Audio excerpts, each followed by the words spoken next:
भूत दामर तंत्र के अनुसार इस योगिनी की कृपा से एक कुबेर धनवान बने थे। योगिनियों में सर्वप्रधान है सुरसुंदरी। इनकी साधना करने वाले के पास जीवन में कोई कमी नहीं रहती। वो सर्वशक्तिशाली और विद्वान बन जाता है। सुरसुंदरी जीवन भर उसके साथ रहकर उसकी आज्ञा का पालन करती है। सुरसुंदरी की साधना इस तरह से है। सबसे पहले प्रातः काल में स्नान करके शुद्ध होकर आसन पर बैठें और ओम हौं इस मंत्र से आचमन करें। आचमन के बाद ओम हुम फट इस मंत्र से दिग्बंधन करें। फिर मूल मंत्र से प्राणायाम करके करंग न्यास करें।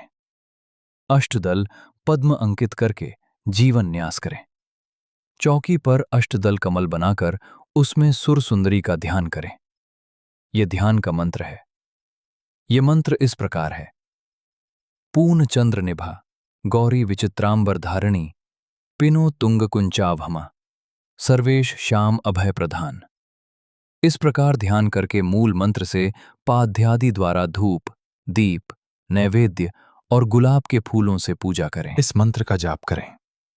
यही मूल मंत्र है। ओम ह्रीम आगच्छ सुरसुंदरी स्वाहा। सुबह, दोपहर और शाम को इन तीनों समय में 1,000 जाप करना है। इसी मंत्र का किसी भी महीने की कृष्ण पक्ष की प्रतिपदा से पूर्णिमा तक साधना करनी है। अर्धरात्रि को देवी साधक के पास आती है। हो सकता है वो आपकी परीक्षा भी ले। साधक देवी को सन्मुख प्रसन्न देखकर चंदन और पुष्प द्वारा अर्थ दे और अपना वर मांगे। उस समय साधक देवी को माता, बहन या पत्नी कहकर संबोधन करें। साधक यदि सुरसुंदरी को माता मानेगा तो देवी साधक को मनोहर द्रव्य प्रदान करती है और उसे राजा तक बना देती है। स्वर्ग और पाताल से जो चाहे वस्तु लाकर दे सकती है और प्रतिदिन देवी साधक के निकट आकर उसका पुत्र के समान पालन करती है। यदि साधक देवी को बहन माने तो वो कई तरह के दिव्य पदार्थ और दिव्य वस्त्र प्रदान करती है तथा देवकन्या और नागकन्या लाकर देती है। भूत, भविष्य, वर्तमान सब बताती है। यदि साधक देवी को पत्नी माने तो संसार में वो सबसे शक्तिशाली हो जाता है। कोई उसे नुकसान नहीं पहुंचा सकता। वो साधक स्वर्ग, मरे और पाताल में भी रोक टोक जाने की शक्ति पा लेता है।